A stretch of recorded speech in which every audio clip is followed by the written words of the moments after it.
I got asked, did anything happen this week of note while I was picking up my sibling? Like, I was like, I mean, the Olympics are happening, and like that was, and so we talked about that for a little bit. But then I was like, man, when I went on vacation, like 3 like major things that affect the United States happened while I was gone. And then like people died, and then I like came back and it was fine. I'm like, other people go on vacation and it's like no big deal. Yeah. I don't know. I don't know why the universe is like, Beth's not allowed to go on vacation. Beth's not allowed to have fun. Things are going to happen while Beth's on vacation. I mean, I don't even get to the actually taking the vacation point, so I think same. It's not even like, oh, you went on vacation but bad things happen. It's like, what's a vacation? What is that? Are you trying to say vermicelli? Are you hungry? What's happening? Why do like all the celebrities and stuff die while I'm on vacation? Like that's insane to me. And it's like, it'll be like boom, boom, boom. As soon as I come back, they'll be like, and this celebrity had a baby. I feel like maybe it's not actually like tied to like you're on vacation, but more like the times of year that you take vacation. Maybe is like, you know, like 9 months from February 14th, a shit ton of people are born. Yeah, that's true. So, like, maybe it's the same thing where it's like you take a vacation at a certain time of year and, like, that's just when statistically more people die. Well, there might be merit to that. Another study. Another day. Another study. I don't know. Put it on the back burner. Listen, we got our Justin study. We got our crocodile like thing in the work, or alligator bounty hunter. No, not bounty hunter. Contract killer in the works. So here's the thing. I had completely, and I edit the episode, so this is really bad. I had completely forgotten all about the whole alligator thing. And then boyfriend brought it up, but only referred to the alligator as Justin. So you were like, what? And I was like, what the fuck are you talking about? And he was like, the alligator that you talked about at length on your podcast. You're like, listen, we record them and then we just immediately like, bloop. It's just out of my head. Too much information we have to process. The same thing happens. Like, we were talking about books with a friend of mine, and he was like, you read that book? We talked about it before. And I was like, okay. I don't remember it. I think really the problem with being like, I hate like a bibliophile and reading so many, like I used to read prior Tater Tot. I used to read over 100 books a year. Like 100 was my goal. And I would breeze through and read 100 books a year. Yeah.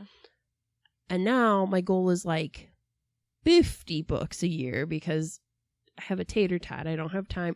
Like, I don't crack open books anymore because I don't have time to physically crack open a book. And I know we talked about that with newer coworker and they like laughed, and I'm like, the follies of youth. Yeah. You don't even know. The only time I in quotes read is when I'm commuting, like when I'm driving and it's an audiobook. Yeah, same.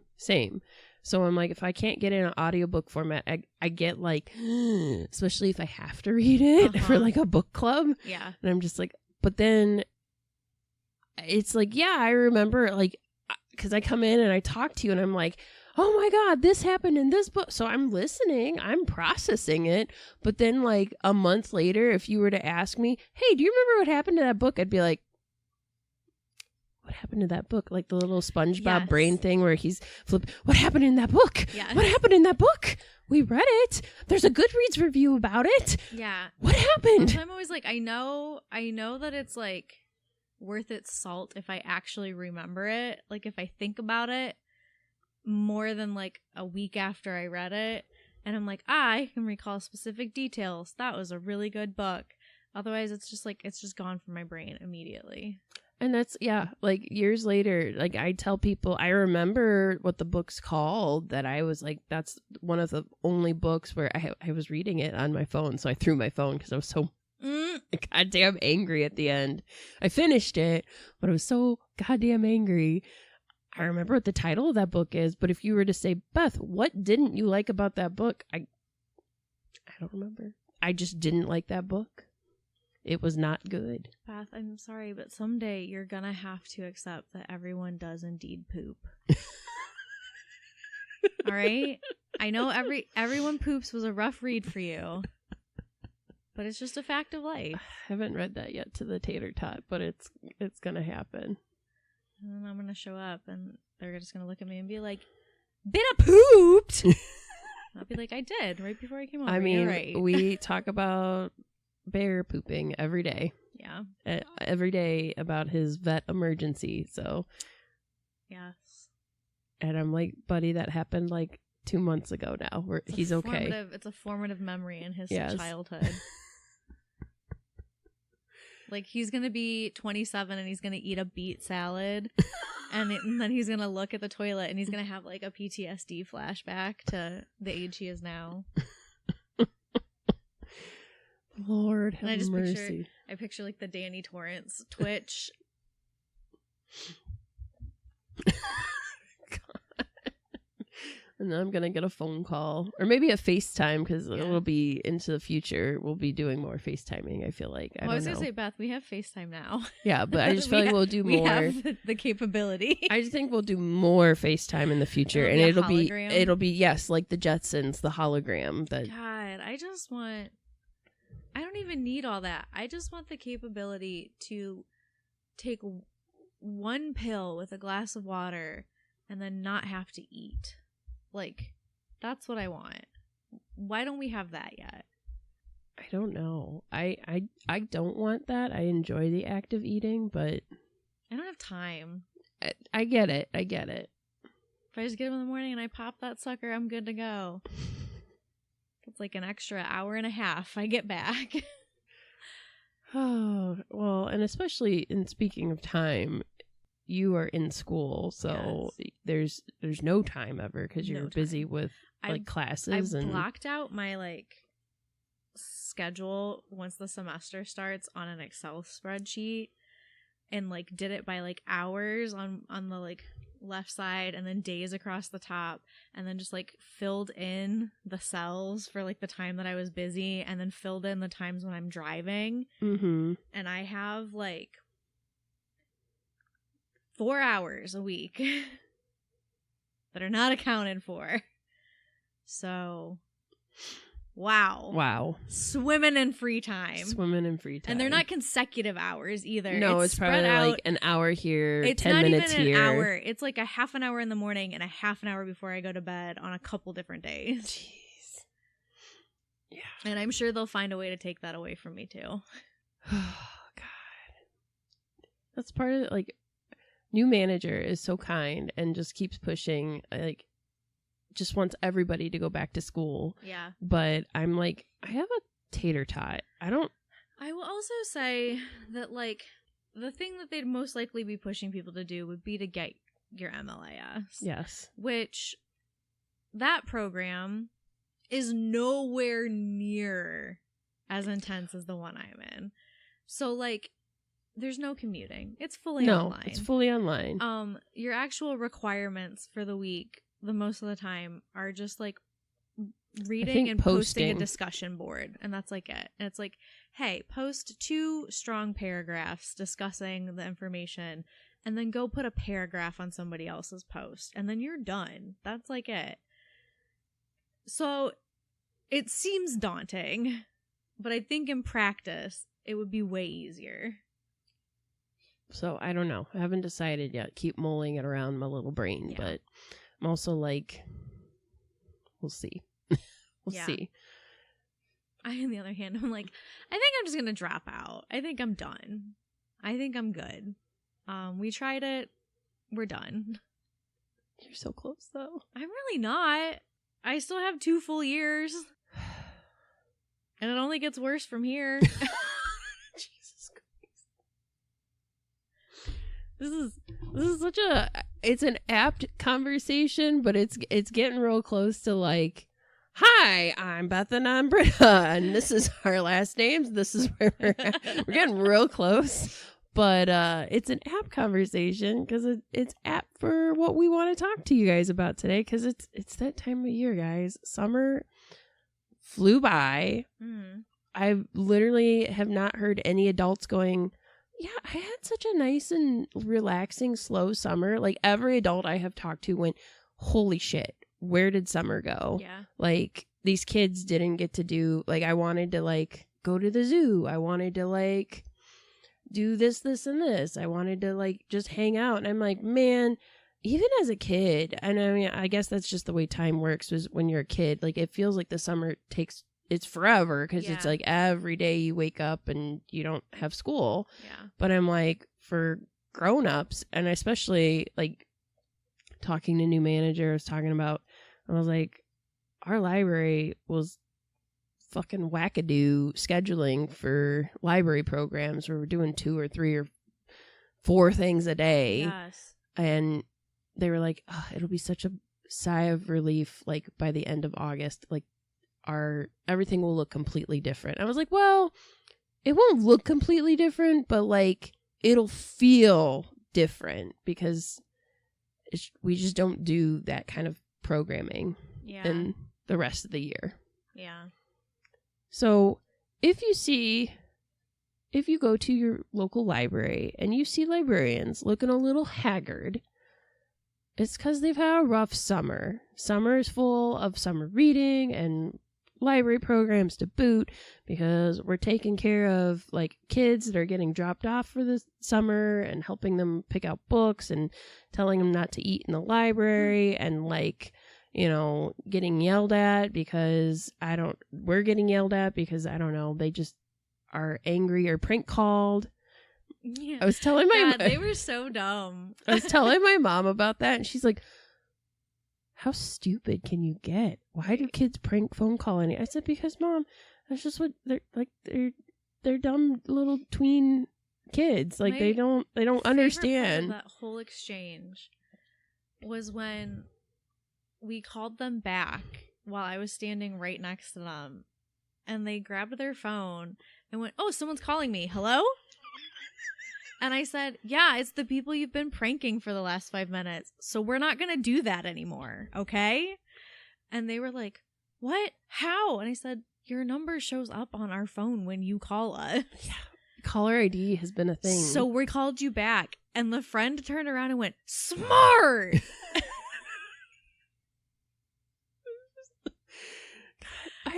They do, like, we've had caller ID technology. Like, do you remember when that wasn't a thing? And like, that was like a fancy people's thing. Like, you had to buy an extension to your phone that was caller ID. It was like an extra little screen. That yes. Yeah. I Star 69. I remember when that started. Yes. And it really put an end to being able to just, like, call your crush's house and hear them pick up the phone and then hang up. Yep. God, it was the worst when you would. We're really showing our age. It was the worst when you would, like, call your crush's house. Parent would like answer, and then you would have to come up with, like, so you always did this with, like, a group of, when you had sleepovers, you do this with, like, a group of friends, because it was easier to do if you weren't by yourself. So you had someone to egg you on, like, just talk to them. So you'd be like, so I, because I was the respectable friend, would always be the one who would call initially and be like, hi, is Josh there? This is Beth from school, and talk to the parents, because the parents are like, oh, that nice girl Beth is calling. And then I'd, like, give the phone to my other friend and be like, all right, go ahead, coast is clear. Like, they're handing it off. But it's just, like, so stupid now. I'm like, oh my God, like, kids now, they shoot text messages, but those text messages also have caller ID on them. That is how those screens work. I guess if you use something, I don't know how WhatsApp works, but like they use stuff like that. They use some black, but but yeah, caller ID has existed for a really, really long time. They just Snapchat each other all day. Right. And even that has an ID element to it. Like, you know who's snapping you. But yeah, I just silly. So if you see a haggard looking librarian from the summer, just give him a cookie. And if you see me, give me some money. Or yeah, that too, so we can do what we want. I'll give you my Venmo code. Money me, please. Money now. We money need. Give us money, please.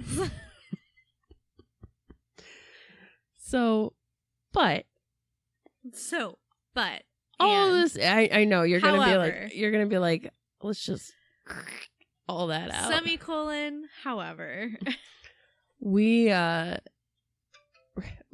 an app. Silence your fucking phone, Beth. I always think it's silence before we start, and then my text messages prove me wrong. Every time I'm like, oh, now, like it's gonna. Nobody has ever like Skyped you ever on your phone, but all of a sudden we hear that like do waiting like for someone to pick up. God. Jesus. I'm so sorry. I keep it on like when I'm driving just in case something's happening, like with Tater Tot, but this reminded me of I went to a comedy show for a different podcast that's touring right now. That could be us one day. Give us money. And it's like loose. It's like an improv podcast, and there's a host, and then there's like 4 characters, and they all do it's just like a character, and they have like a conversation, and they all kind of like tried to tie in like Northeast Ohio if they could, or specifically like Cleveland because that's where the show was, and 2 separate people without consulting, and like the one was the first guest and the other was the last guest, and so they weren't paying attention, like they didn't hear what the other person said. Both of them used Mimi from the Drew Carey show as like a bit. God. And I was like, what? An obscure reference with everything that Cleveland was like happening around Northeast Ohio. This weekend, when I went to the show, they had so much fodder to work with, and instead they picked an obscure character from a TV show that's been off the air for like more than 20 years. Yep. Literally, Ohio just hosted one of the largest pay-per-views in wrestling history for SummerSlam. That's really big. It's a really big deal. I got all the financial stats on how that happened. Just once. I want to know what it's like to have FU money. It would be nice. I wouldn't even know. But, we had that going on. We got all of these athletes from the Olympics, like decorated athletes, are from Ohio. Simone Biles is from Ohio. If you didn't know that, you should know that. Yeah. She just did like a really like dismissive version of the like do Rainbow Star with her hand, but she didn't sing the music to you. No. I just feel like people should know that. Like, come on. How many Olympics has she been in? Like, let's go. I gotta say, I don't really ever watch the Olympics, so this all just goes whoosh right over my head. I was gonna say we are opposite because I know you keep up with like current sports and like local team sports, and I'm like, obviously I am not the sporty one of us because we've talked about this, but I am an Olympic girly. Like, I do watch the Olympics. I'm like, I'm here for it. Let's watch who's in the opening ceremony. I was like, Celine's gonna be there. Let's go. Let's turn this on. I unfortunately have not gotten to sit because we don't work from home, and that's when the Olympics are on. So I haven't just gotten to sit and watch it. I'll leave it on for my dog when I leave for work. I'm like, educate yourself on all these wonderful, like... This is why your dog needs bennies. No, he's just allergic to the grass. That's all. But yeah, I'm like an Olympic girly, and I heard that too. I don't know what that was. It sounded like a child's toy playing music. Well, it's very possible that it is a child's toy. But it sounded like it was down here. Well, your ghoul door's open again. It's never not open. Aww. This has gone on a very long time to getting to where we need to be. Slenderman, just keep the Tamagotchi in there, whatever it is you're playing with. I don't want to see your salad fingers poking out. So anyways, Simone Biles is like a really big deal, and she's from Columbus, and I follow the Olympics because obviously I don't follow any other sports, and this is nice because it's like a 2-week commitment every 4 years. So I'm like, I can handle this. Got it. And then I just watch the bits on, I'm like heavily on like YouTube and social media and stuff, so I can watch like the gold winning stuff. Yeah, all I know about the Olympics is like a French swimmer did really well. Yes. A patron told me that. There's a guy who he looks very French. Pommel horse guy? The sleeper agent pommel horse guy. Yep, he's amazing. So French swimmer, guy who knits, sleeper agent pommel horse. Simone Biles got hurt. Everybody is transphobic and homophobic about a boxer.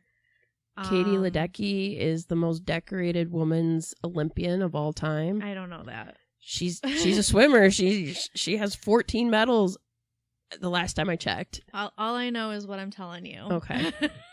And a swimmer in the Seine was like, I felt things and thought about things I should never have to think about in my life. This is disgusting. Shame on you, officials.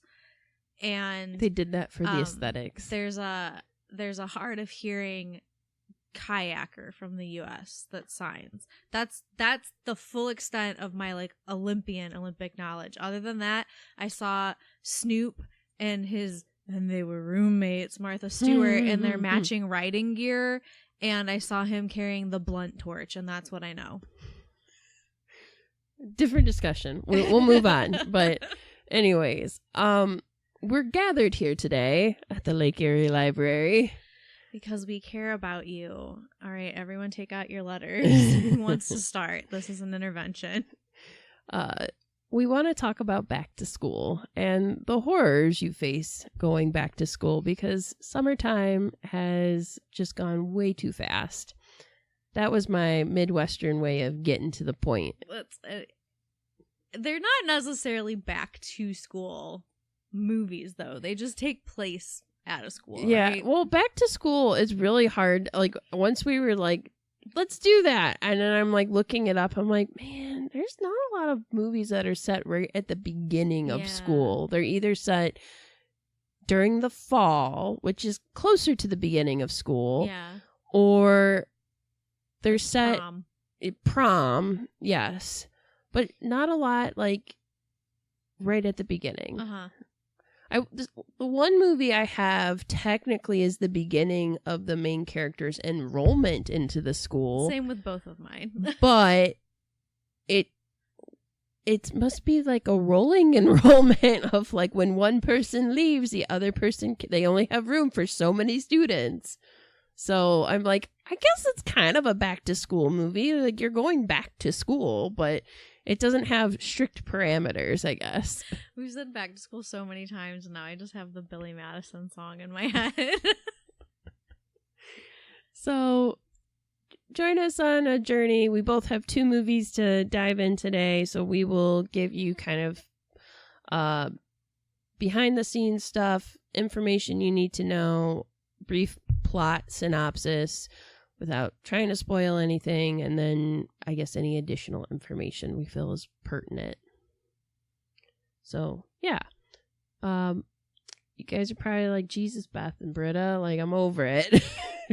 We're almost a half hour in, and you guys haven't talked about anything. Hello to everyone who just jumped to the current timestamp of where the discussion starts. Yep. Also, hello if I sent you a DM to your radio station's Instagram account and told you about a Crybaby Bridge and you listened to it. If so, thanks for listening. But yeah, so here you are. You jump to the timestamp. We're talking about school horror, movie style. You should have read the show description and understood that. Do you think people read the descriptions? I mean, I read the descriptions of episodes when I listen to podcasts, so I hope so. I hope so. I just don't know. I don't know. But anyways, yeah, school, I feel like in and of itself, on just a regular basis, like, you have to deal with so much as like a student nowadays than you did back, I don't know, even 10 years ago. Like school shootings and all sorts of other like horrific things happening, bullying, and I don't know, like just the list goes on and on. But I guess that's why there is quite a bit of school themed horror movies. They're just not back to school. But I think it also provides like formulaic wise, like things you need anyway. Like a lot of like horror is about teenagers, right? And like then you just have built-in sex because teenagers are horny. And they're dumb because their frontal lobes aren't fully developed, so they make stupid choices. It's true. And you're much more secretive because you have more restrictions on you because you're not an adult. So like when bad things happen, you don't just go and tell the cops or a parent. You hide it. Or like it also offers a confined space for people to be in because if it's happening in a school, there's only so many places you can go. That's absolutely right. So yeah, I think there's just and this is not to discredit any teachers because obviously there's a lot of people leaving the field for multiple reasons, but y'all don't get paid enough for what you have to deal with. But you also, as a student, and this is like a good way to do this with horror movies, you don't know what kind of teacher you're gonna get. Sometimes you mesh really well with a teacher and you learn a lot from them and they really take you under their wing, mentor mentee type thing. And then sometimes you have teachers that are just kind of jerks. and maybe they scare you a little bit. Like how many books like the Miss Nelson is missing and stuff like that. Like how many like and Miss Nelson is a monster. And teacher from like the Black Lagoon. Like how many classic like kids books deal with like kids being afraid of teachers? I need you to know that I literally just typed into ChatGPT. I'm sorry for all the trees I just killed. No. Write me a back to school horror movie synopsis. Why?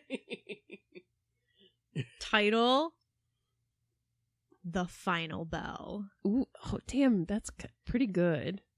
At the picturesque and seemingly idyllic Crestwood High, students eagerly anticipate the start of the new school year, excited for new friendships, achievements, and opportunities.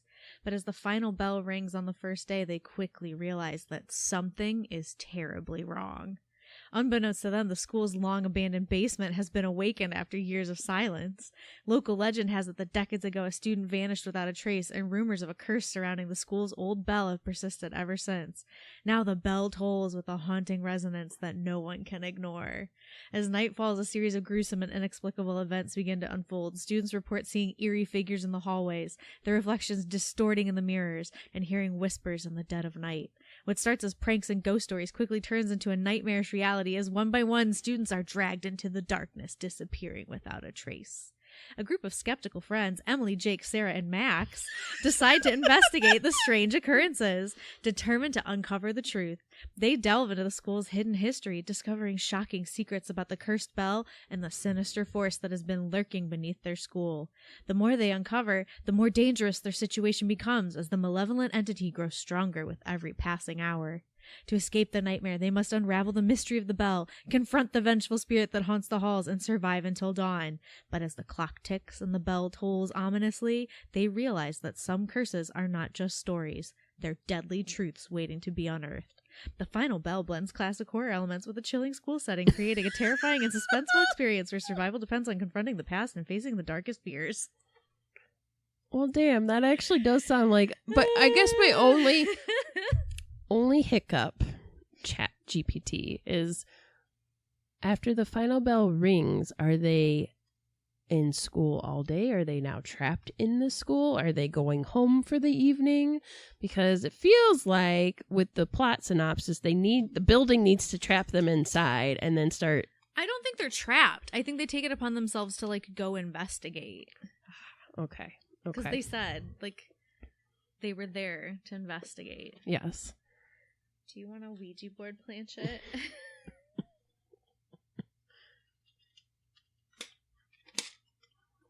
They're so minty.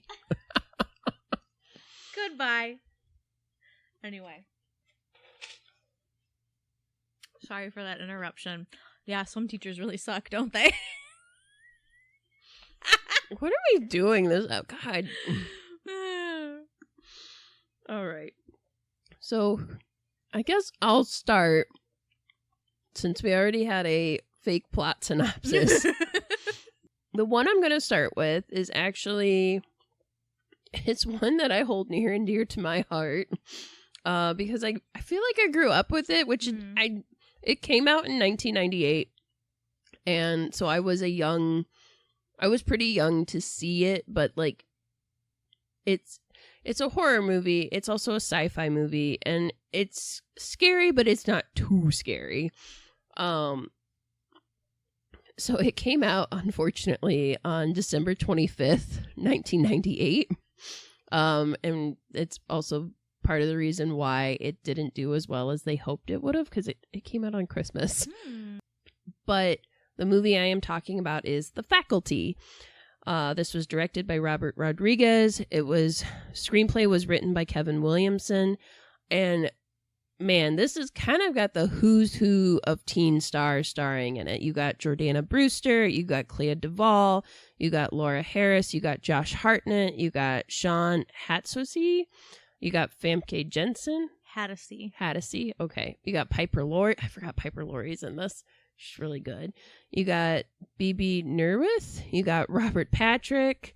Usher's in this. U.S. HERRAYMOND.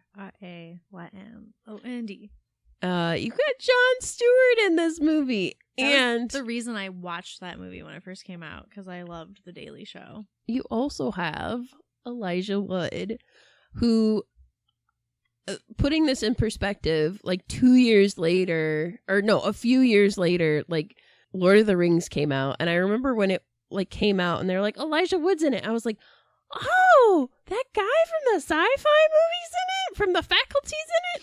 Okay. Like, I loved him in this movie, but I remember being very confused because completely different feels for movies. So, it had a budget of $15 million. It box office $63.2 million. They really thought that this was gonna like make it big in the box office. Robert Rodriguez at the time had been famous for like From Dusk Till Dawn and the Desperado movies, so he was used to making movies that made money. And then Kevin Williamson, of course, is coming off the high of Scream, which was like one of the biggest slasher films of all time and most successful, especially in the 90s when we thought slasher films were dead. So with all of this added together, they were like, this is going to be so big. This is going to be huge. This is going to be a lot. And then it didn't do as well as they thought it would because it came out on Christmas and they're like, oh, we didn't market this really well. Robert Rodriguez has come out and said that he thinks the title was not engaging enough, so people like didn't know what it was about. But I also don't know, like, thinking about this, I'm like, I cannot think of a better title right now without giving like the plot away.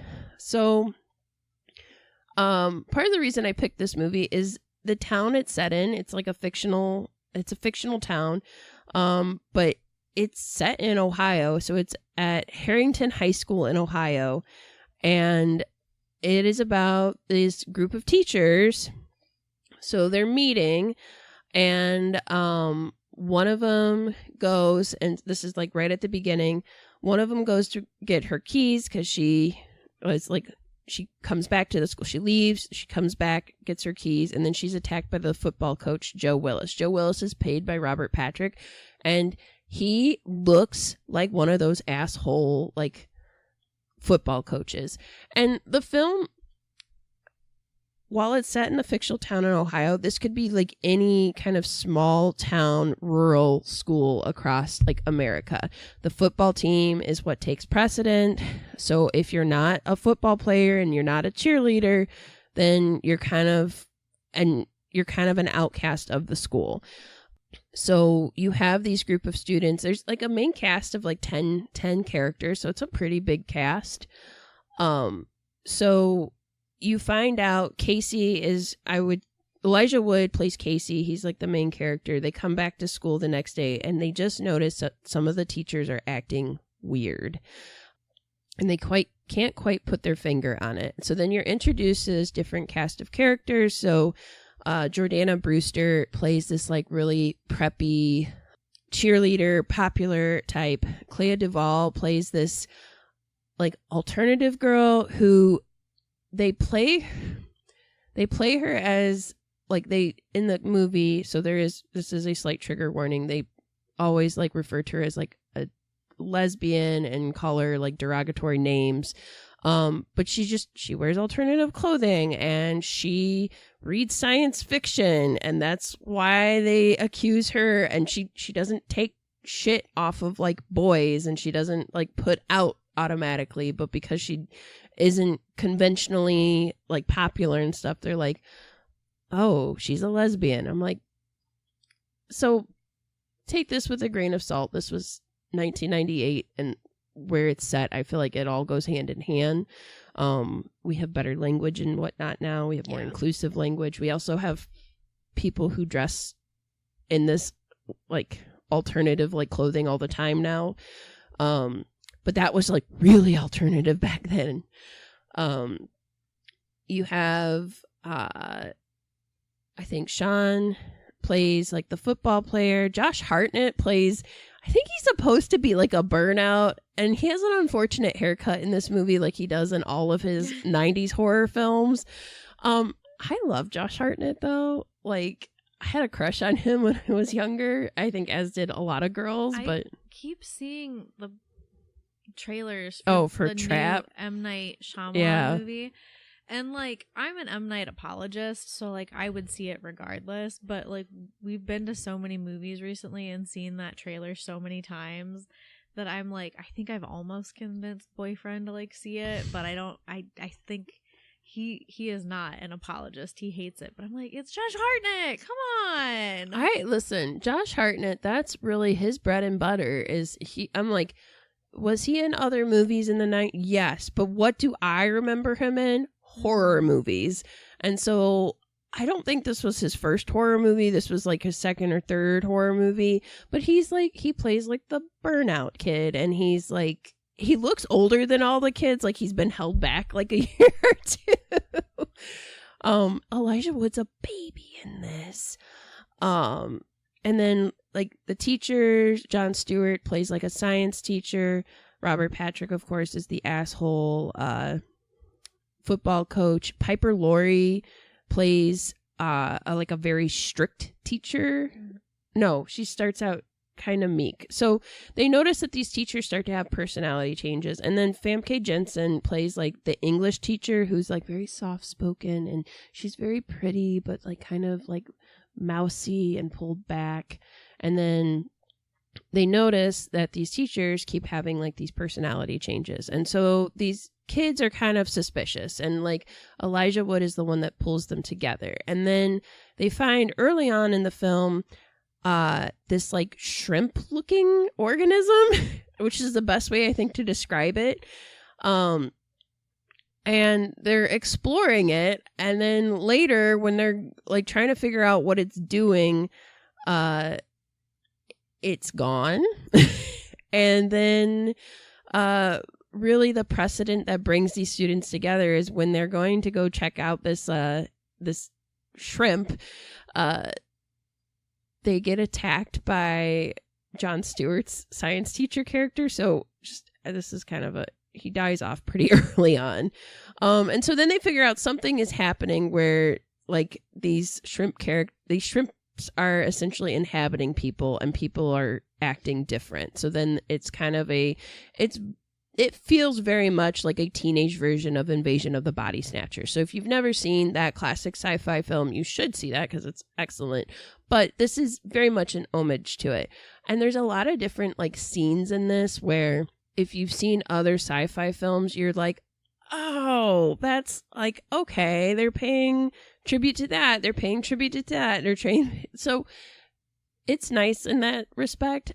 This unfortunately didn't do very well at the box office, as I said, and review-wise, it didn't do very well. Like currently, it only has like a 58% on Rotten Tomatoes, which I feel like doesn't give it justice, but it has garnered a cult following since then. And I guess in the past few years, Robert Rodriguez and like Clea Duvall have noticed that like there's been a lot of positive reactions towards the film. Personally, I think it holds up pretty well. I love it. I don't have a problem with any of it. I think it bucks some stereotypes. Kevin Williamson doing the dialogue, it's funny, it's witty. I think the characters are pretty well developed, and I think there's a lot of very interesting there's a lot of things that are very interesting about the film, which I feel like I can't discuss too much without giving like the plot away. But there's a lot of like scholarly talks about like monsters and like the women and like the role of women in like horror films that has come about since this has been out and like garnered more of a cult following. So it did get released on DVD, and normally Robert Rodriguez has like behind the scenes stuff that he adds, but I think because it didn't do so well, it was like a straight to DVD, like no extra type thing, which is unfortunate. But if you just want to get the feel of like an old high school, like Britta and I went to an old high school, and we went to a high school, like our high school was far larger than like the high school in this film is portrayed as, but like similar vibes where our football team was like taken very serious, not as seriously. I think we had like a few more things going on, but like we've gone to like schools adjacent like that. So if you've ever been to a school where your football team gets more consideration than like the honor students and stuff, you can relate to AKA these every themes. high school, because sports make schools money and smart kids don't.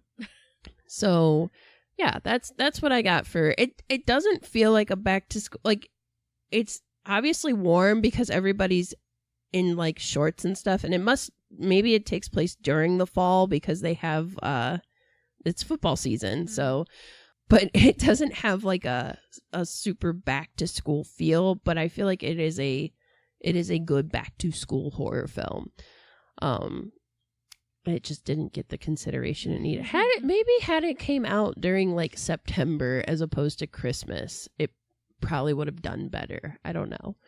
But yeah, there were people that just said it was like trivial and tripe and that the characters were good, but the rest of it was like not fleshed out good enough, or like it wasn't a tight enough story. I was like, I don't know. I've watched it several times. I've never had an issue with it, but I also felt like it was kind of an updated version for teenagers as an homage to like classic sci-fi films.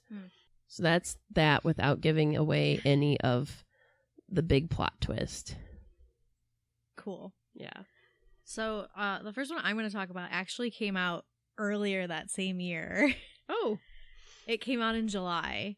So also 1998. See, maybe it should have come out the same time. And this is Disturbing Behavior, which is also a teen science fiction psychological horror movie. It stars James Marsden.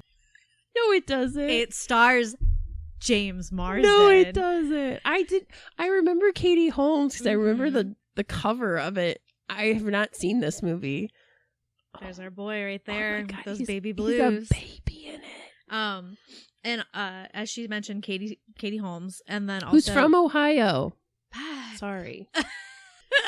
Just really pushing Ohio today. I know, I was gonna mention it in like 3 seconds. Sorry. I didn't know about James Marsden though. Oh God. And then also Nick Stahl is in it. And Bruce Greenwood. It was directed by David Nutter, who, if you are an X-Files fan, he was a director and producer on that for a long time.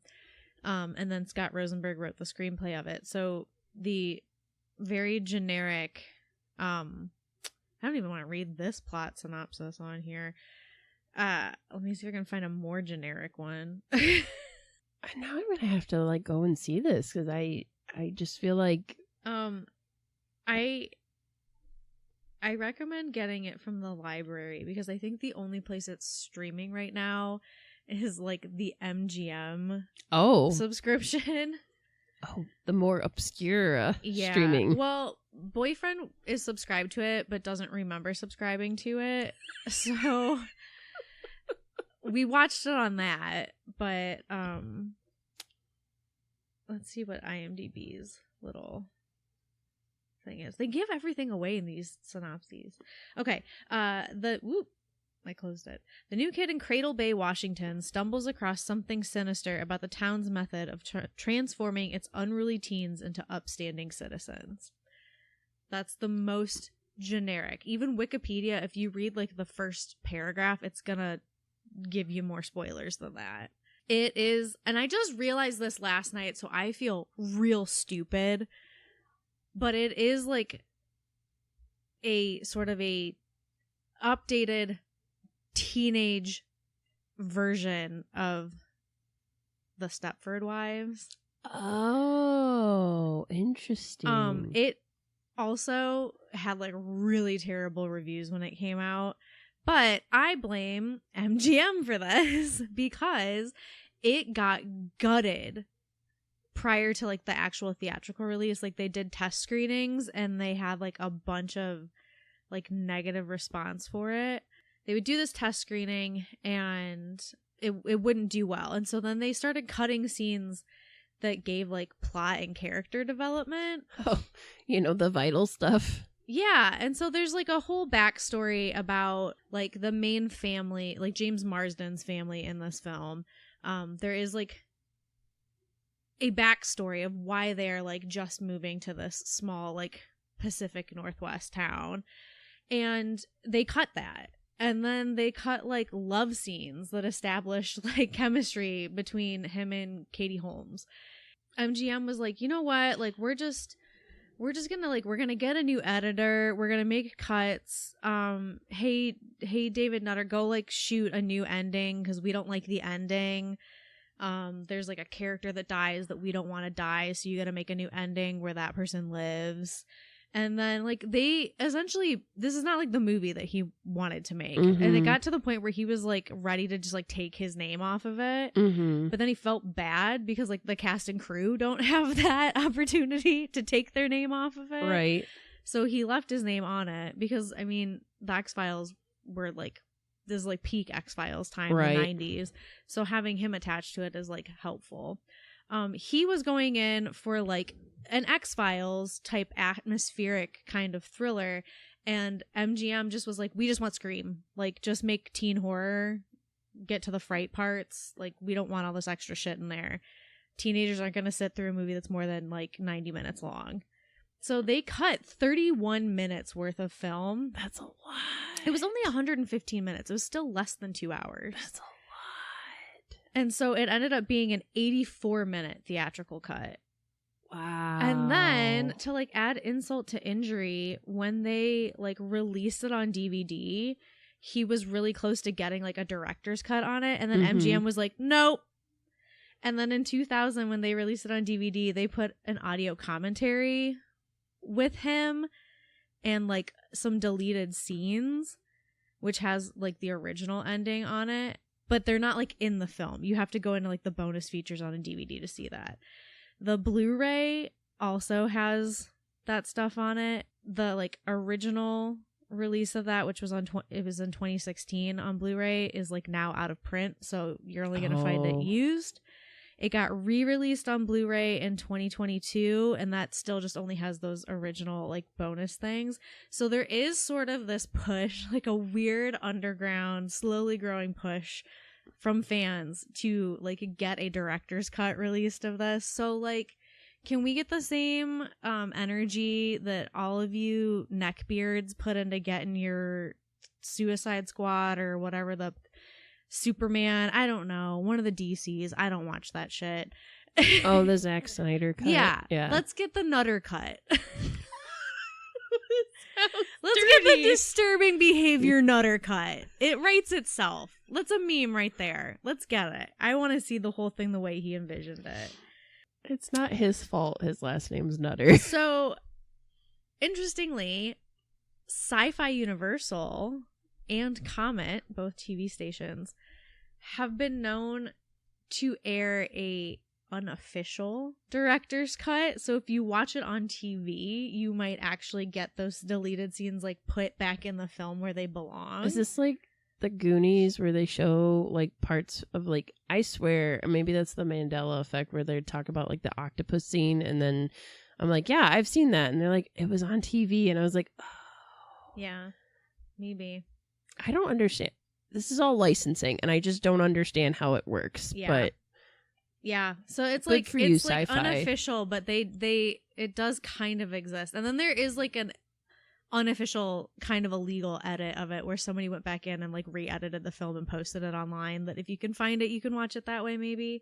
Yeah, it had a budget of 15 million. It made 17.5. Oh. It was released, well, I've already mentioned multiple times, it's an MGM movie, and was distributed by MGM. And it has a really good soundtrack. Like, I don't know if you remember this, but I remember all of the like the trailers and like promo spots for it used the Harvey Danger song Flagpole Sitta, and it was like really heavily used in that. And then like that's not even on the official soundtrack release of it, but it's in the movie. It's in the movie, and I love that song. And I like that song too. It's like deeply ingrained in my brain just from that era of my life. But in the movie where it's featured, it's edited to like fit the action of that scene. Oh. So I was singing along and it was like not right with what was playing. It also has Got You Where I Want You by the Flies, which is, if you heard it, you would recognize it immediately. And the music video for that song just has like clips from the movie in it. It's one of those kind of like music videos. Why'd they go so hard on the soundtrack, but they didn't want to actually develop the I know. MGM? This doesn't make sense. But Also, why not put that song on the soundtrack? It was probably a Harvey Danger thing. They probably didn't want to pay Harvey Danger for it any more than what was already in the movie. But it's all like alt rock, post grunge era music, so it's like great. And it fits the vibe because it is like Pacific Northwest. So there are lots of like, it's like tall trees. It all kind of has that sort of like gray tint to it. Like, it's not type, you know, but I was just thinking about Twilight. But it feels right. And there's like lots of long shots over water and stuff. Does James Marsden wear any plaid in the movie? Oh, tons of it. Tons of it. Plaid button downs galore. Whenever I think of plaid, I do think of your boyfriend. Yes. Because I remember we we had a conversation once about the extensive plaid. Yeah. He has a lot of, not like plaid flannel. He has a lot of just like plaid button downs too, like short sleeve even. So listen, he likes what he likes. It is what it is. There's like, it's one of my favorite, like, not that I like go through, but like, you know, when you first add friend, you're like, what's on this Instagram page? And it's just, there's like literally a picture of all of his plaids. Yeah. It's very early Instagram, like, oh, here's a plate of my food with a Valencia filter on it. Yeah. So I don't want to get like too spoilery on this, but there are like some other things that I want to talk about. Like, this is also 1998 is when Dawson's Creek first aired. It started in like January. It started as like a mid-season thing. So this is like January to July of Katie Holmes just like sort of exploding. I just remember when it came out, like, she's like an outcast. She's like not one of the cool kids. And like the first time you see her, she's just randomly dancing in the back of a pickup truck by herself, but it's like really slow, like writhy kind of dancing, and there's no music playing. And James Marsden sees her from like afar, and he has this look on his face that is obviously, in the context of the film, supposed to be like, whoa, who's that? But boyfriend and I lost our shit because we're like, even he doesn't know why the fuck she's dancing in the back of a pickup truck. When you say back, do you mean like The truck bed? In like the bed of a pickup truck. I thought she was inside the car, like in just the back No, seat. she's standing up in the bed of a pickup truck in a busy parking lot where kids are coming and going. And she's in her, like, she's got like the long 90s pieces of hair out of the front, and like part of her hair is pulled back. It's got like beads in part of it. She's wearing like tank tops and like ripped jeans and like thick eyeliner. And she just always looks like she's about to throw up. Like, she's clearly supposed to be like edgy. But she always just looks like she's like about to vomit. Ew. Like that face. Like very like heavily like lidded eyes and like a fish mouth. Like, so sorry, Katie. It was not your best work. And I just remember when it came out, I was like, oh my God. Like, she very clearly was like, well, either Dawson's Creek is gonna go fucking great for me, or I'm gonna bomb. So let me make sure I've got at least one other thing that is completely fucking opposite of Joey going out the same year just to hedge my bets. And I'm like, girl, you should have stuck with Joey. This was not your movie. She did stick with Joey. Yeah. Thank goodness. Yeah. I gotta find the video of this just so you can see it, because it's so stupid. I like James Marsden's 90s hair.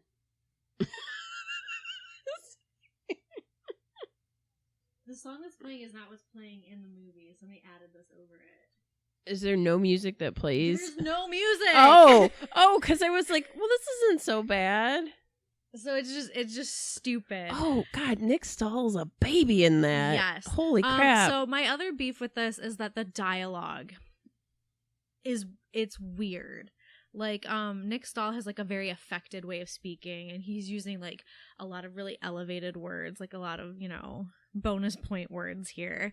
And the way he speaks is like, they're trying to establish that he's not like the rest of the kids at the school, but it's just awkward most of the time. And like, there's like it's like a, like an old timey malt shoppy type corner diner, but it's the yogurt shop spelled with 2 P's and an E.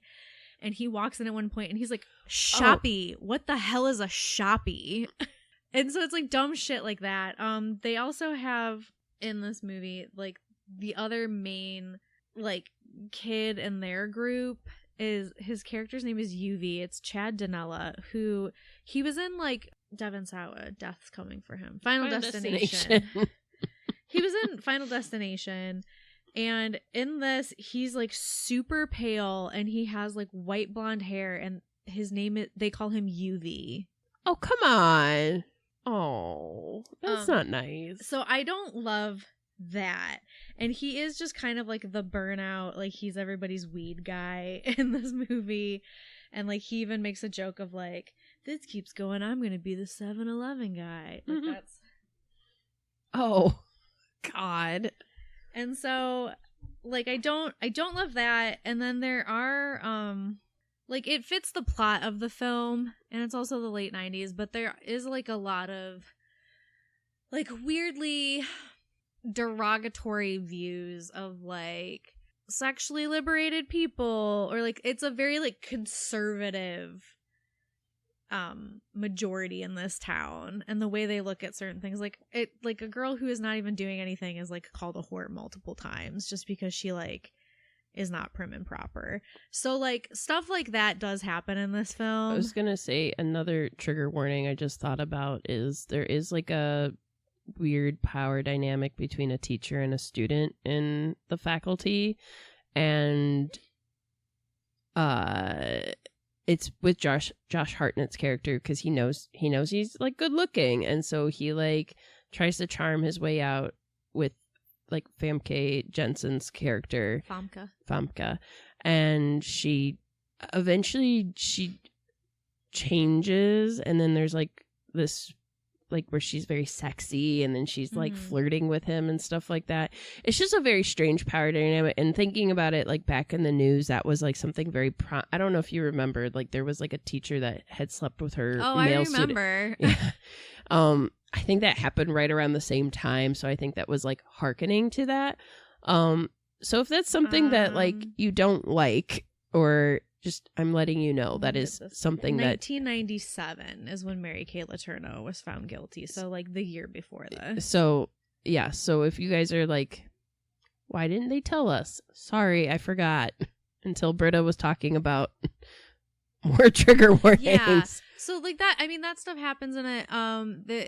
It is like a pretty violent content, but you don't see much of the violence. It kind of all happens off screen or like implied, or like you see shadows while something's happening.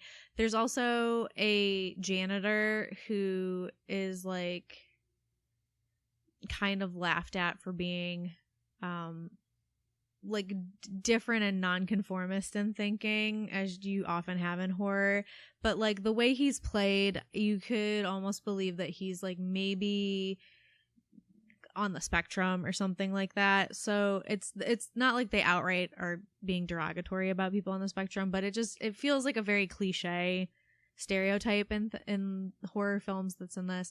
But then my other beef with this was that in like the last third of the movie, when shit's going down, James Marsden, who has literally like driven in a car and walked everywhere for the whole fucking movie, gets on like a dirt bike and is suddenly like an amazing fucking dirt bike rider, and is like doing jumps off hills and landing them perfectly and like whipping around turns.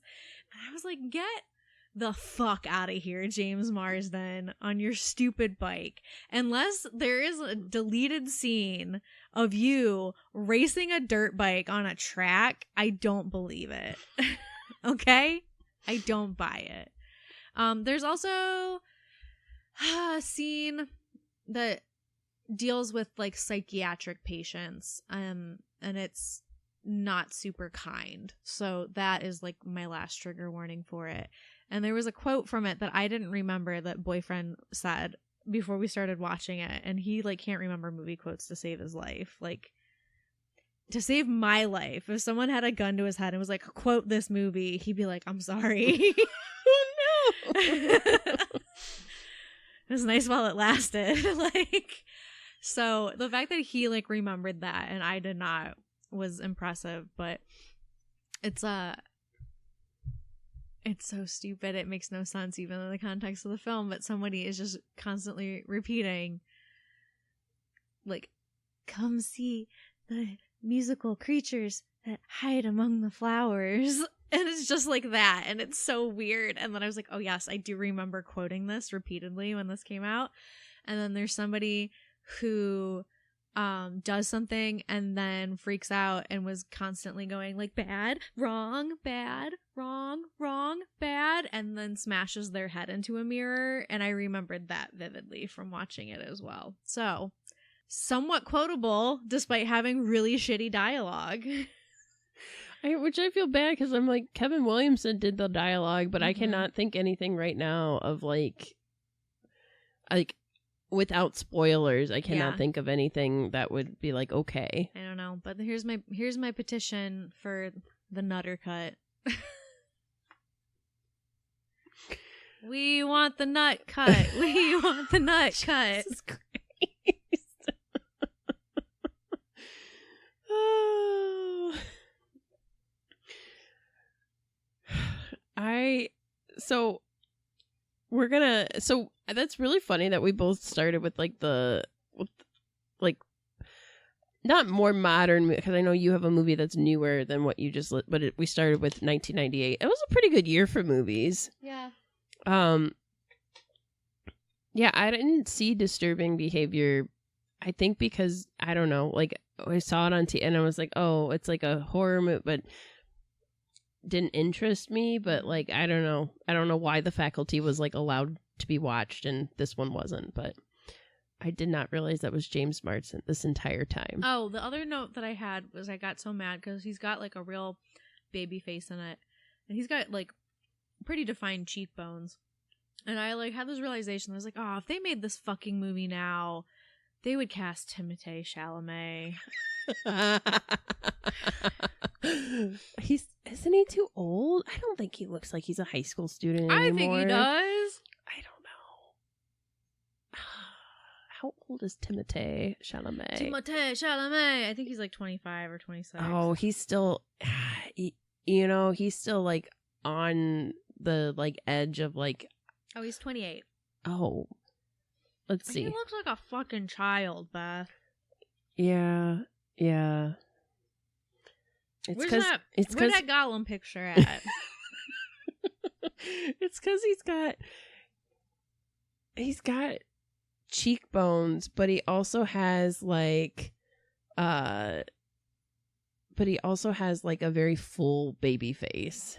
I think that's the issue. He kept his buccal fat or buccal fat, whatever it's called. Buccal fat. He didn't get that done. Good for him. Anyways, we're gonna take it back and take it back now, y'all.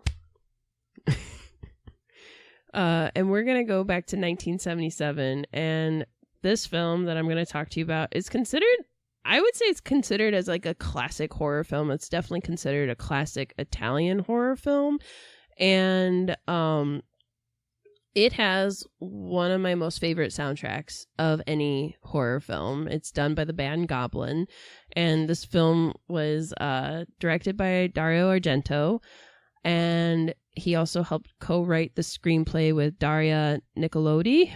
And it's actually, I did not know this, it's based on a 1945 essay, Suspiria de Profundis by Thomas de Quincey, and the film I'm talking about, of course, is Suspiria. So, basic plot synopsis, it stars a girl named Jessica. So Jessica Harper plays this American ballet student who she's transferred to this prestigious ballet academy in Europe. I believe it's supposed to be like in Germany. And she realizes after like a series of disappearances and that there's something wrong with this ballet academy. And so she starts to investigate it to see like what is happening. This film is a classic because visually it's quite beautiful. It's very brightly colored. The kills are kind of over the top, which they should be because of, I don't want to like say who's killing who, but they're very over the top, and it's to me it is like a quintessential Italian horror film. Like if you wanted to see like what makes Italian horror like appealing, I would be like, all right, let's sit down and watch Suspiria. Yeah, it took me a long time to watch it, and then like the more times I watch it, the more times I like enjoy it. As I said, Goblin does the main theme song. The main theme song is very good. There's like the bass line in it is like, whew, it gives you like goosebumps listening to it. But yeah, this girl goes and investigates it. There's a student that came before her that was missing. That's why she's able to get into the school. And as she's as she is investigating this, more weird things happen to like some of the students around her.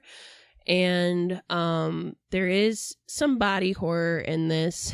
They are ballet students, so there's nothing too crazy.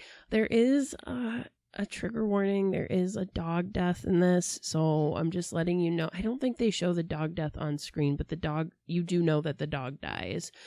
But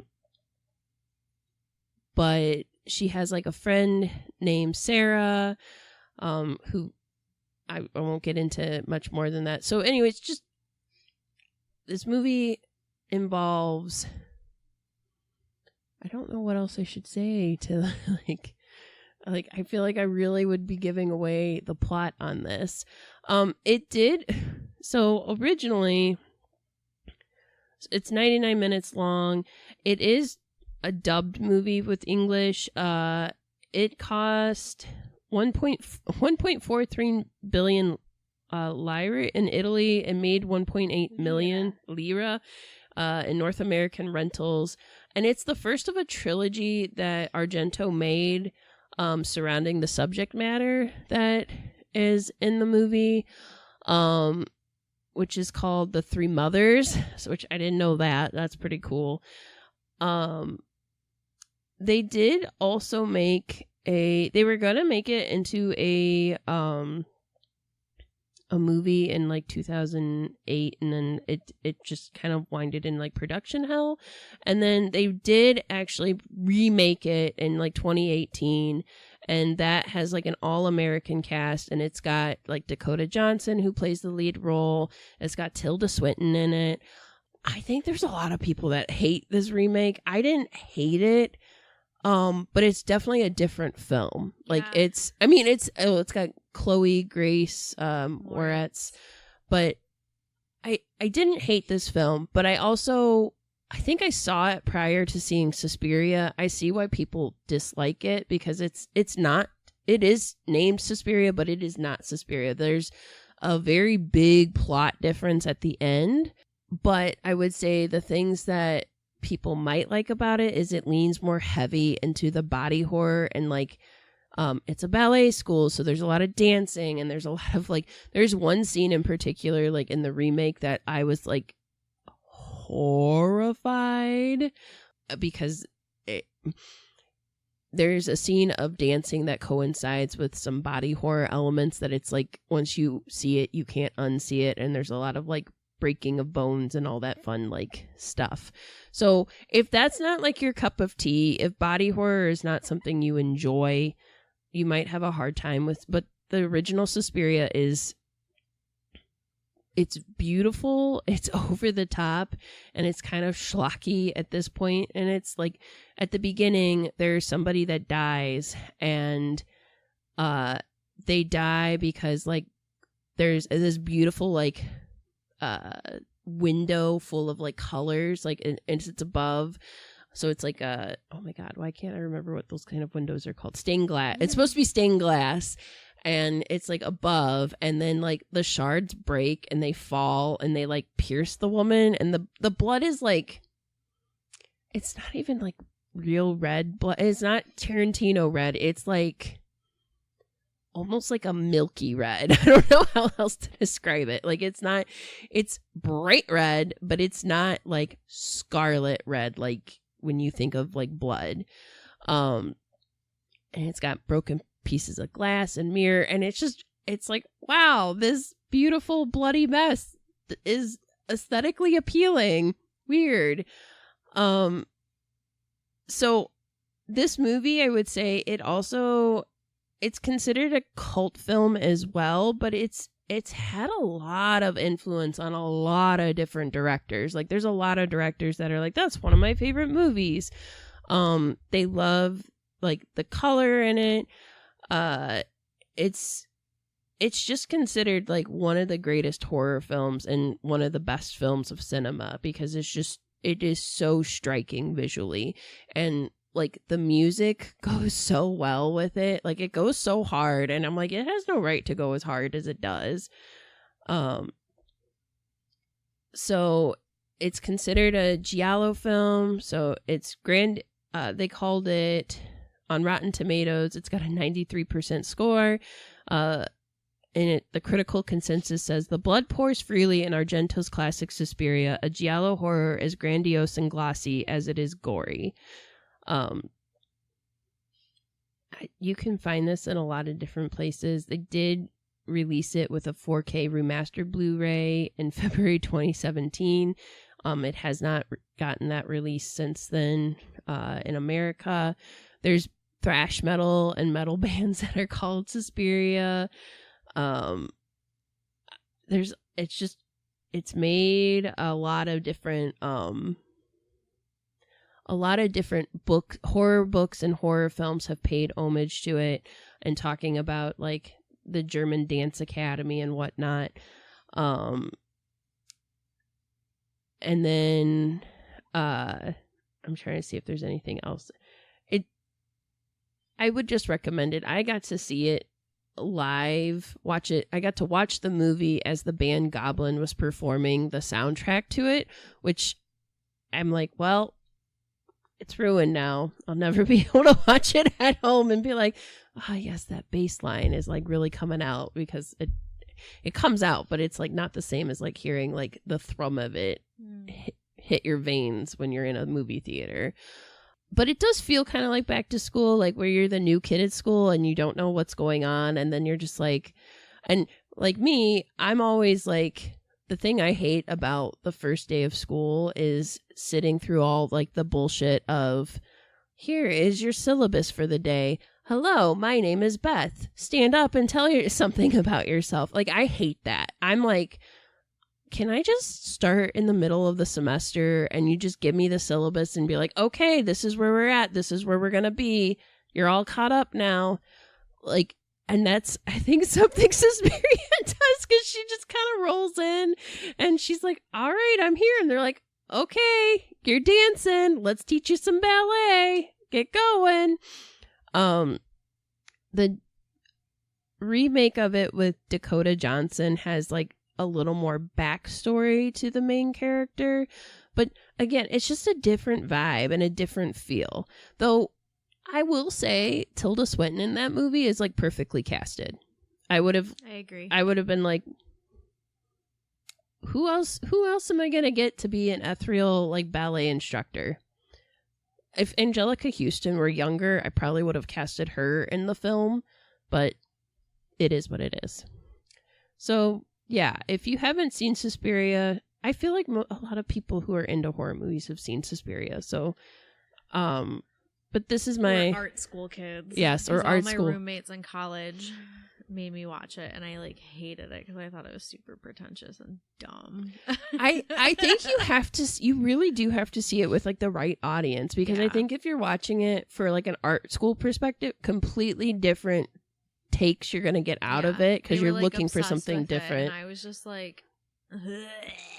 But I feel like if you watch it with like horror movie fans, it's like a completely different vibe, because they're watching it for the over the top kills and like kind of the silliness, because it's an Italian horror movie, like the silliness of like the dubbing or like the banging soundtrack, or like the originality of the kills, which this movie has all of those things. Yeah.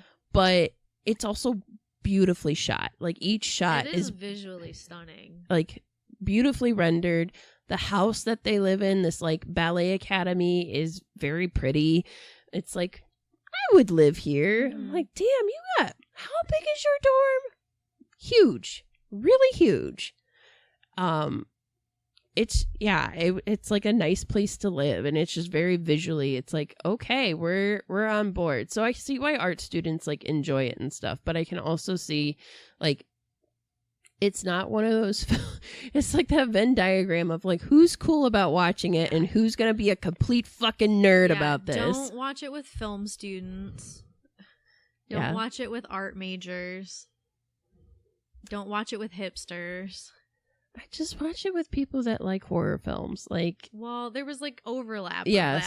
Of that. Just watch it with like moviegoers who appreciate it for its value, but I don't know. Hopefully you have friends like that aren't going to be jerks about it. Well, they weren't jerks about it. It was like, nothing is as good as this movie. Oh. This is the best movie that's ever been made.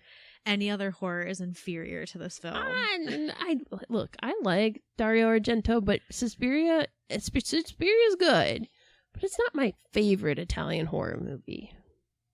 I don't know what it is right now. I'll think about it. I like Tenebrae a lot. Like, I think that's a Dario Argento film as well. But I also like Zombie. You know, where else are you going to see a shark and a zombie going at it? And not just any shark, it's a tiger shark. You're not going to see that. So, and there's so many Italian horror movies with eyeball scenes.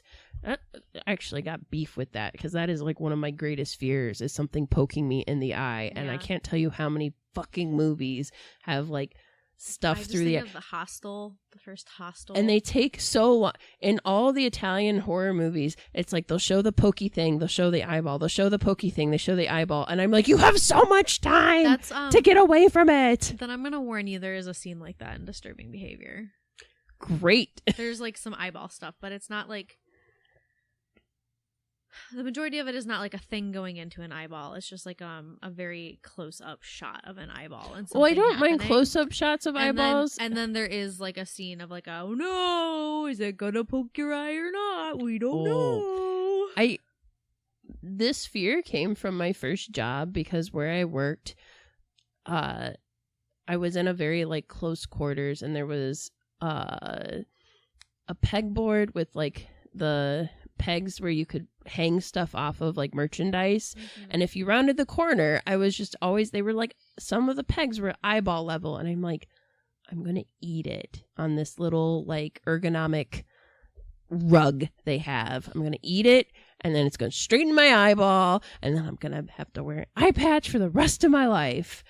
And then your voicemail pirate thing would have been appropriate. It would have been appropriate, but listen, it just doesn't seem pleasant, and it's very scary to me. And I wear glasses, and it still seems so scary. I'm like, so then does the glass like shatter? I don't know. These are like plastic. Like, what's going to happen? Terrifying. Italian horror movies, I wish you would just do better. Less eyeball stuff. Jesus. Like, I don't care. Other body horror doesn't bother me as much, but eyeball stuff, I'm like, ugh, all right. So many shots. Sticky thing. Eyeball. Sticky thing. I'm like, stop it. You have so much time. Get out of there. All right. Let's move on. All right. All right. Get in your time machine and jump way back to the future. And by the future, I mean our current past to 2005. September 16th specifically. This movie is called Cry Wolf, which it's stylized like, you know, like the Vavitch with a witch, but this is Cry_Wolf, like a screen name. It's a straight up slasher movie. It stars Julian Morris from Across the Universe. Oh, okay. So my thing with him, and let me double check and make sure I'm not lying to you, he was also in Pretty Little Liars. If you're a Pretty Little Liars person. It's not Across the Universe, it's a different British guy.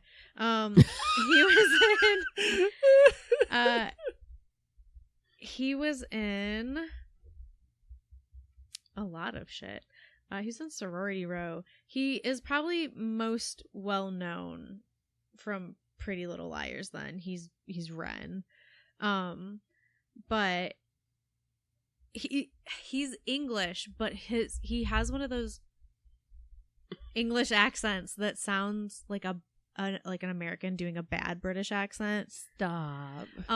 Like the thing I always think of is like The Nanny, where Mr. Sheffield has an English accent, or is an American. No, he has an English accent too, but his sounds fake.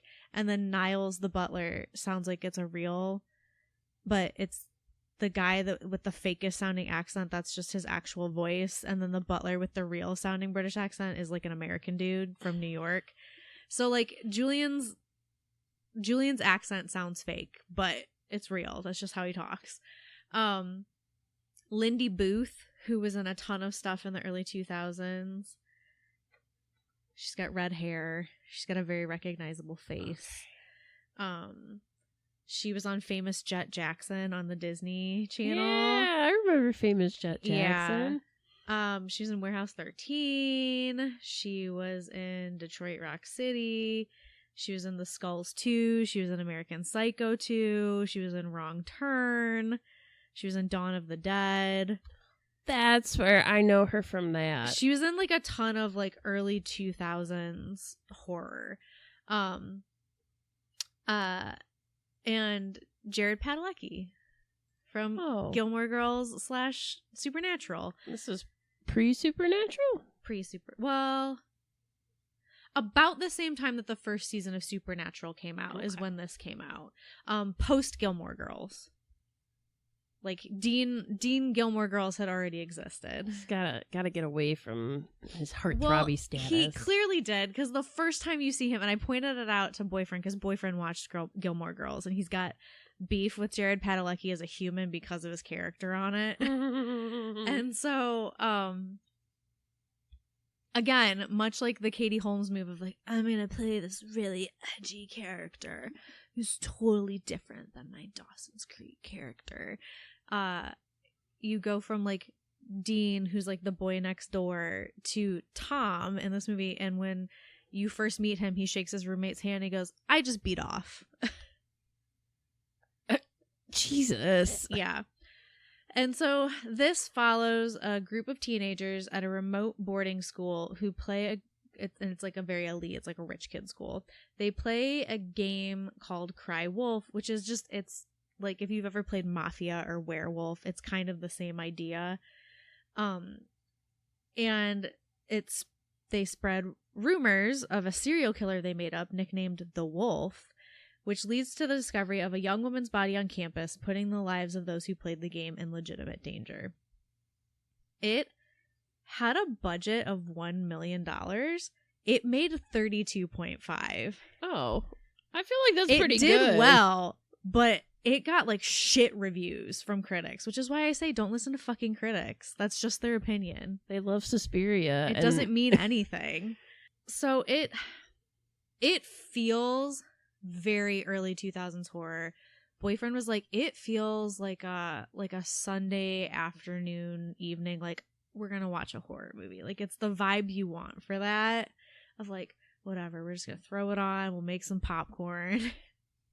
Let's do this.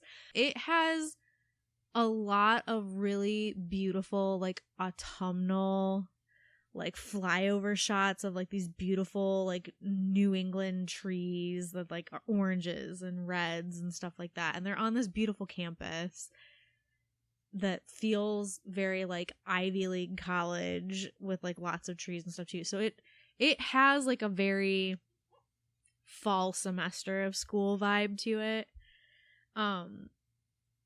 When it was coming out, like while they were promoting the movie, America Online, God, do you remember America Online? Yes, I do. They like, this came out in September, so like starting in July, like the summer right before, they launched this like alternate reality game if you used AOL Instant Messenger that you could play. Oh. So you would send instant messages to people with this game, and it went throughout like the whole promotion leading up to it.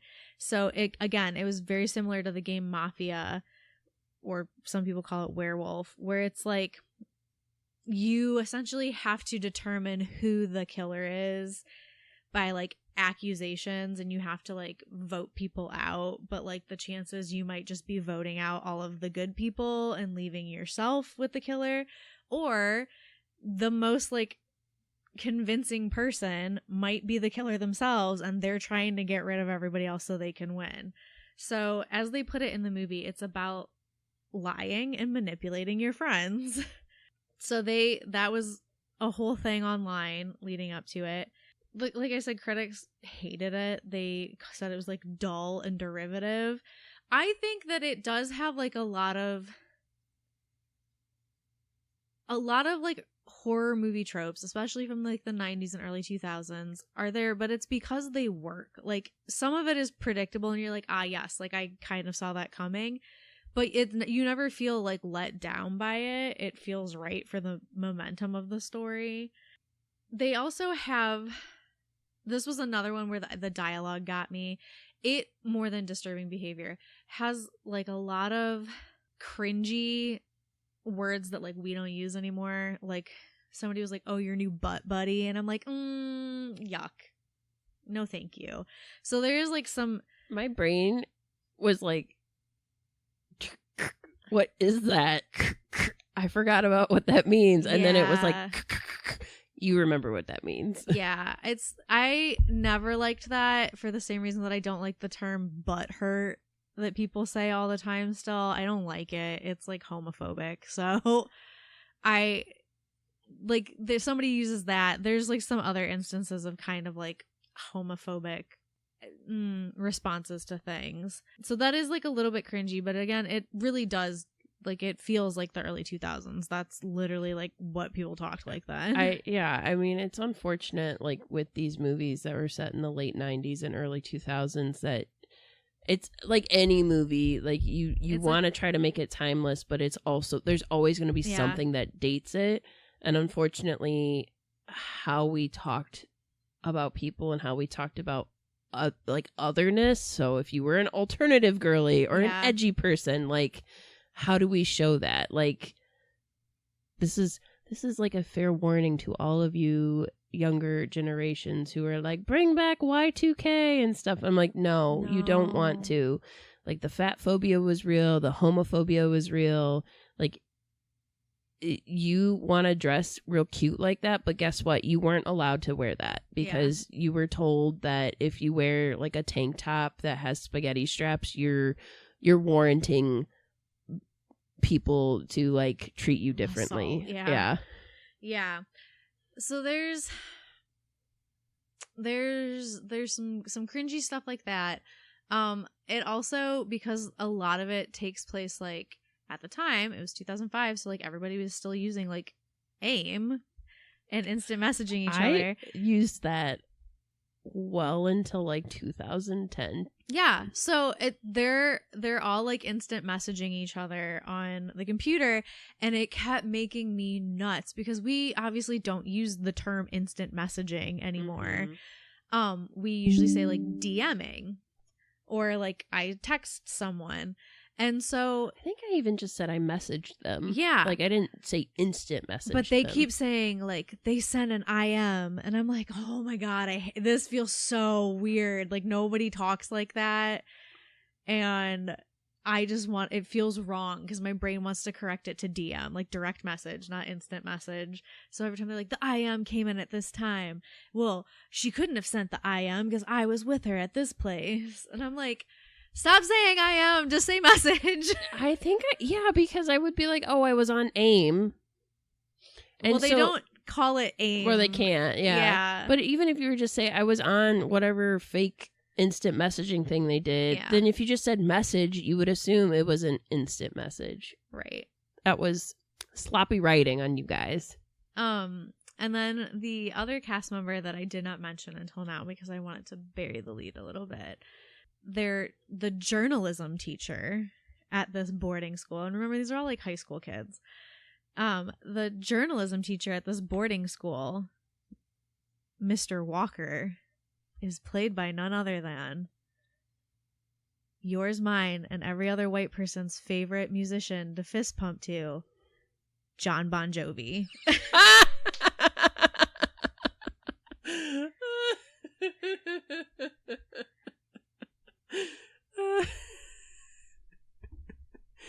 Like, it's so true. It's My Life came on the radio like a month ago. Look at his sweater vest. Oh my God. That hair. John Bovey. John he has some of the best hair I've ever seen on a man. Look at that sweater vest. Look at this sweater vest. Yeah. So he is like their journalism teacher, and they're very essentially play this game by themselves. Julian's character, he plays Owen. He's like the new kid in school. He transfers like after the semester started. Basically later you get like a backstory of why he transferred. There was like something that happened at his old boarding school. His dad is like largely absent in his life, but he is like a rich dude who's just all about business. And he ends up at this school and like very quickly falls in with this group of friends. There's also a lot of like storytelling things that are like kind of weird. Like Lindy Booth's character is named Dodger, and she's like, well, my mom was a Dickens scholar. And I'm like, yeah, but Dodger, of all the characters, Dodger. Weird that your mom was like, yeah, I'm a fan of different authors and stuff like that, but I would never turn around and name my kid like I don't know. Like, come on. Parents, what are you doing? So there's that. And then like Jared Padalecki, who is obviously actually from Texas, like they really hound on the fact that he's from Texas in this, and I feel like it's because I vaguely remember something about like he just like his accent was like so prominent that he like could not hide it. And so they were just like, well, we're just going to really like make that your thing. So it's like, I don't know. It just feels superfluous. I don't remember him in Supernatural having like a Texan accent. It feels, well, it's not as bad then in Supernatural or on Gilmore Girls, but it's also, it seems less prominent because Jensen Ackles also has a slight Southern accent. Yeah, I guess so. It feels more natural with the two of them. I guess I just always assumed that I'm like, because they're in college or something and you don't really get, I think, Kansas. And I was like, oh, it's like Midwestern, like probably rural. It's fine. Like it all sounds kind of the same. But yeah, so those are like two things that are like very noticeable in it that don't really get good explanations of why they chose those things. But they get together and they play this game and they meet in like an old abandoned chapel on campus to play it. And so it's like in the middle of the night, like they all sneak out of their dorms because there's like curfew and they go play this game and they put money. Do they play it with cards? No, they put money on it. And so Dodger always leads the game. So they buy in to play the game. If you win, you keep the money. Dodger will pick who the wolf is and everybody else is sheep. And so then they take turns like accusing each other of being the wolf and giving their reasoning why and trying to convince everyone else. And then they all take a vote like, okay, who agrees? Like if I accused Beth, it would be, all right, who agrees that Beth is the wolf? And they raise hands. And they're like, all right, who thinks the accuser Britta is the wolf? And anyone who does raises hands. And then by majority vote, like if I convince them that you're the wolf and the majority of people raise their hands, you have to go back to your dorm. You're out for the night. And so it is like a close group of friends who all kind of like know each other's tells and then also take it personally when they get voted out. There's like a couple within the group and the boyfriend like sides with the new guy against his girlfriend and it causes like turmoil between them. And so as an outsider, like Owen is like, oh, well, like you all know, you're too close to it. Like you all know each other too well. Like I have the outsider's perspective. Like I can notice these things. And then they decide that they are going to, because they're like bored with like the game, like they all know each other too well. So Dodgers decides that they're going to play with the entire school. So they create a fake serial killer and a backstory. They email, and remember, they take a journalism class, so they know how to make it sound convincing. So they write up like a fake news report and they like send it out as like an email blast to the whole school, and everyone starts to become obsessed with this like serial killer. And then someone's found dead, which just adds to the thought that it's like, oh, it's real. It's that serial killer. Like right. This is his MO. He's going to be on campus. And it's like down to like they go through like, well, like here's the weapon that they use and why they use that weapon. Well, this weapon would be scarier. Yeah, but like for the sake of it making sense, like we're going to use this weapon. And like, what's a scary thing that someone could wear? They all have a distinctive thing. Oh, well, like my old roommate used to go hunting and he would wear an orange ski mask. So like the wolf wears a camo jacket, an orange ski mask, and murders people with a specific weapon. And so then like much like that scene in Scream where there's like 10,000 ghost faces, like there's a scene where there's a bunch of people with orange ski masks Jesus. on. And so it's like it's a game that gets wildly out of hand very quickly. There is like another twist. I will say there is like another twist within the movie, but I'm not going to tell you where or what it is. So like you might think you have the whole thing figured out and then you might be wrong, but unfortunately there is no John Bon Jovi song in the soundtrack to this film. Wasted opportunity, really. Right. Really. Come on. You got him, you got his hair. What more do you need? Come on. That's a joke amongst my MLB job friends, is like anytime a John Bon Jovi song plays, if you look around, you're going to see at least like 10 white people like fist pumping. As I said, like, It's My Life came on the radio while I was driving to work, and I was like, oh yeah, and I got so excited, and I was like, this is so fucking stupid. But I'm like, man. And then I remember I used to work with somebody who was like a really big John Bon Jovi, and I was like, I don't know that many John Bon. And then I started listing all the songs, and they were like all the radio hits, like. But I was like, I know 10 John Bon Jovi songs. How? Also, they sneak up on you. To tie that in, isn't there like a very prominent scene with a John Bon Jovi song on Supernatural when they're singing in the car in the Impala? Oh God, it's been Wanted, Dead or Alive. Yeah, I was gonna say it's been a really long time since I've seen Supernatural. Yeah. I stopped watching. I don't. I mean, I didn't. I didn't watch it while it was on the air. I was binge watching it in college. And I got to and I watched it, I think, starting my senior year. So it was like 2012 into 2013, 2014. And I watched up to season 9. And then I was like, man, they've both died. They've both gone, came back. They've gone to hell. They've not in hell. There's angels. There's the apocalypse. I'm like, I'm done. I don't know. I don't have any more in me. I'm like, I was like, why can't we just go back to the Monster of the Week where they go and solve the cases, and then they would learn a life lesson at the end. I don't mind a subplot, but when the subplot becomes the main plot and you're losing the day in, day out, just keep it, okay? That's what works for iZombie, is they still have the Monster of the Week element in each episode. That's what I want, guys. I want figure out the monster, solve the mystery, good to go. Mm-hmm. And Jensen Ackles dancing to 80s music. That's what I want. Eye of the Tiger. That's all I want. Yeah.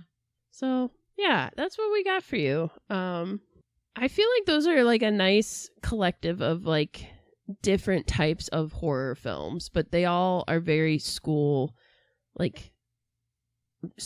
dominated. We got 2 sci-fi horrors. Mm-hmm. We've got just a straight up slasher, mm-hmm. and then we've got whatever the fuck you want to call Suspiria. An art house giallo film. There you go. Yeah, it's got a little bit of everything. You got what people think is elite, and you got the schmuck and the in between. So you're good. Yeah. So yeah, I hope if you guys have to deal with any back to school elements, it's going okay, and that you've enjoyed kind of the last bit of summer, and that hopefully you're not playing Cry Wolf on I don't know, it sounds like a fun game. I'm pretty good at lying too. I think I would be good at it. I think the way, if you were to do that now with today's technology, it would be almost easier in a way because you could just use Chat GPT to come up with like this convincing. Well, you'd have to edit Chat GPT because I'm sure there would be something glaringly obvious where you'd be like, that's not quite right. But now with like, I don't know, AI and stuff like that, like you can have like I fake feel like robot if we were gonna like make a stuff. cry wolf now, it would be less real life stuff happening. Oh my god, and there's so many like old cell phones in this movie too. Excellent. Yes, very old cell phones with like shitty cell phone cameras. I feel like it would all happen in the DMs or on social media. Like it would be like there's like horror movies that have come out in the last few years where like the killer always posts on like Instagram or something. It would be something similar to that. It'd be like with Instagram or like the camera where they're on like a Zoom call or something on like a tablet or like their cell phone, and they're like they're all FaceTiming. They're FaceTiming and they look, and then in the background of one of the characters you see something like moving, and then the character doesn't notice, and then it like gets bigger in the shot, and then they die. Yeah. There you go. Hollywood, we keep giving you good ideas. Final bell.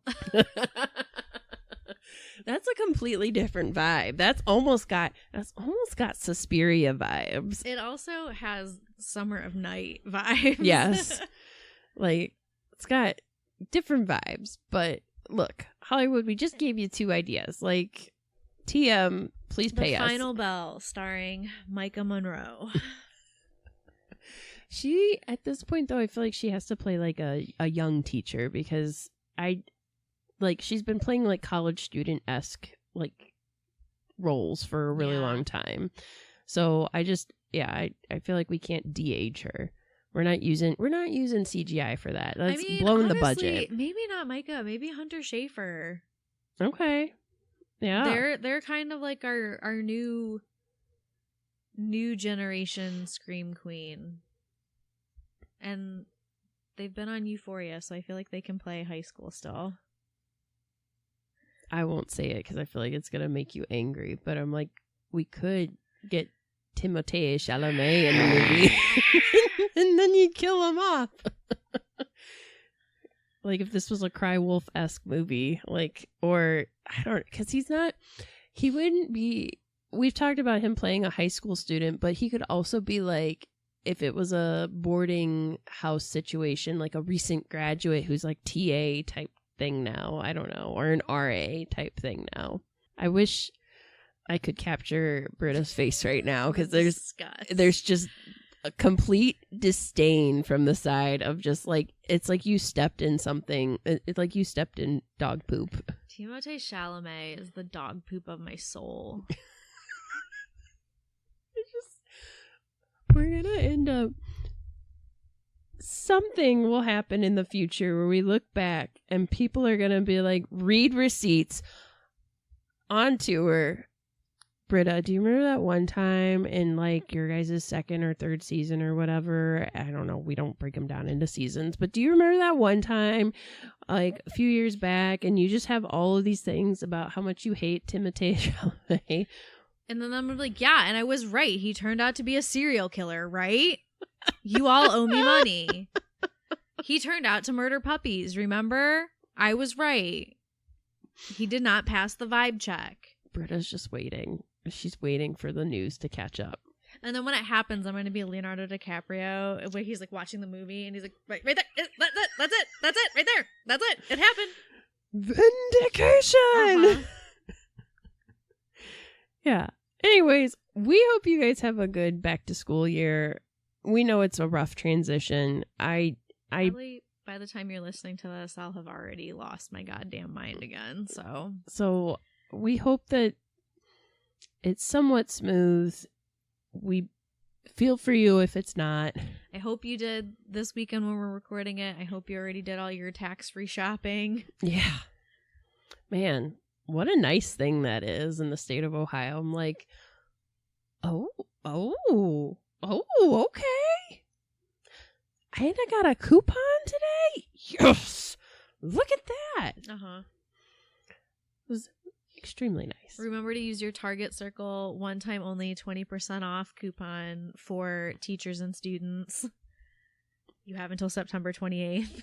My whole problem with they changed like Target Circle and stuff now. Which yeah, is, are you not earning things anymore? Mm-mm. Me either. And then like I'm not even getting stuff on it that's like it used to be like, oh, you scan this item and like, hey, did you know you had there's like a coupons like they weren't offering that either. And I was like, this is dumb. I was like, I'm poor. Just help me more. That was the whole point of this. Right. Like I don't want this app anymore. It's not helping me. Yeah. It's just annoying at this point. So, anyways, we hope things are okay. Enjoy these horror movies if it's not. Thank you again to our spooky sponsor. Thanks, spooky sponsor. And again, if you're on Facebook or Instagram, like our posts, interact with us, or subscribe to our stuff wherever we have it. And if you haven't reviewed us, please review us. And we did mention stuff about t-shirts. We haven't heard anything from anybody, so come what may. We'll see what happens. Stickers. Do you like stickers?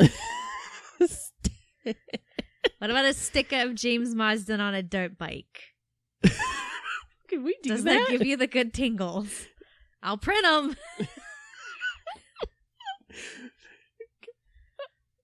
I think you broke my brain. Thank you guys. Okay, bye. And stay spooky, friends.